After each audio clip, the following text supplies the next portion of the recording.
welcome to this week's edition of CEO Corner. I'm Otis Rawl, President and CEO of the South Carolina Chamber of Commerce. We're happy to have with us today General John Finan, the new Director of the Department of Employment and Workforce. General, thanks for being with us today. Well, thanks, Otis. It's my pleasure to be here. Well, we got a lot to talk about, and I know you've been on the job a little over 100 days now, and a lot's going on at the new department. Can you kind of tell us what you found out when you walked into the job, some of the issues that were there, what you've done to kind of address those issues, particularly in light of the legislation that was passed to establish the agency and looked at how we were distributing benefits? Well, sure, Otis. I'd be glad to. I think what I found is that we had an organization that was a little low on morale. They had just been pretty much savaged in the press. The hearings that the legislature held in coming up with the new legislation. So I think they were floundering, a little depressed, a little low on morale. So the first thing we had to do is go in there and get that turned around, give them some direction on what we wanted to do and where we wanted to go, and move on. And we found out a lot of opportunities, paperwork. We had paper all over the place. Everything was done by checks. Everything was done manually. We're trying to automate all that now, as you've probably read in the papers. We're going to a debit card, paying out the benefits. We're going to do away totally with checks. People can do direct deposit or debit card.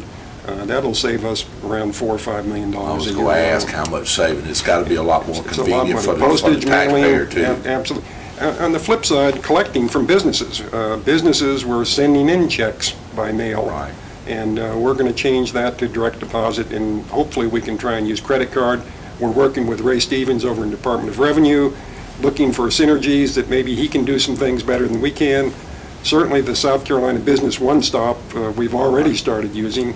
Our idea is that businesses will drop down one place, pay income tax, sales tax, or unemployment tax.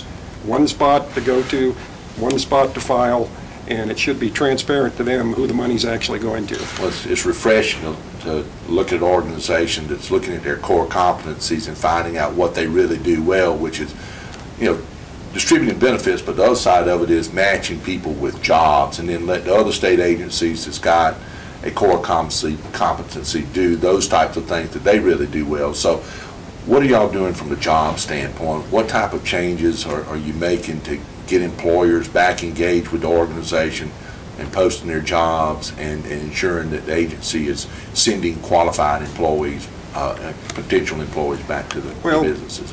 First thing, as part of that new legislation, it moved all the Workforce Investment Act people from Commerce over to our department. So they're now consolidated in the same office where the people that pay the benefits and take the claims. You've also got people that try and, while the people are there, move them over and start interviewing them for jobs, giving them tests for skills, matching the skills what they have with what business needs. So we're putting a big pressure on that.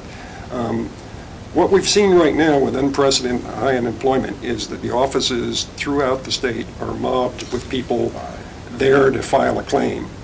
And consequently, we're not getting the attention to the job aspect that we should be, because everybody is there trying to take care of the customer, which we should do. We've looked at other states, and other states have gone to a call center model where the claimants for unemployment put a call or go over the internet, and then the people that come into the shops are there to get jobs, to be matched up. And so we want to focus from paying the benefits, as you said, to matching people with jobs. Joe Taylor in Commerce has announced all kinds of new businesses coming in. We need to start preparing our people to make sure we've got the right skill to fill those jobs when they get here. Well, you find it pretty hard to work through the different claims that are filed to see why the people were dismissed under the new law, and are you hearing from the business community that they're protesting more the applications as a result of the law? How is all that working? We did some preliminary measures. It's only been in effect a couple months now, right. But the measures we see is the disqualification the period is grown longer, which right. means the law is taking effect. For instance, alcohol abuse, eventually you should see a disqualification period of 26 weeks, which is the whole period. Right. Right now it's averaging about 23, but that's up 2 or 3 weeks. So we see in all categories that the new law has tightened up enforcement. has reduced the amount of benefits paid out to people being fired for cause. Right. And that's going to save money in the trust fund. Well, you're finding that with the new hearing officers scheme, how is that working now? I think they've been on the job now maybe a month or two, and moving those appeals to those hearing officers, how is that process working? Well, the panel members elected by the legislature basically replaced the commissioners. The only difference is that they have no authority over the organization. They're strictly there as hearing officers, upper-level hearing officers. We've segregated the hearing, both at the lower level and the higher level, from the rest of the organization, so they've got their independence. Those panel members, I can tell you, are in there working hard. They are amazed at the volume and the amount of work there, and they've been there working very hard, going through the appeals process, and I think they've all had their eyes open to what's going on in the business world.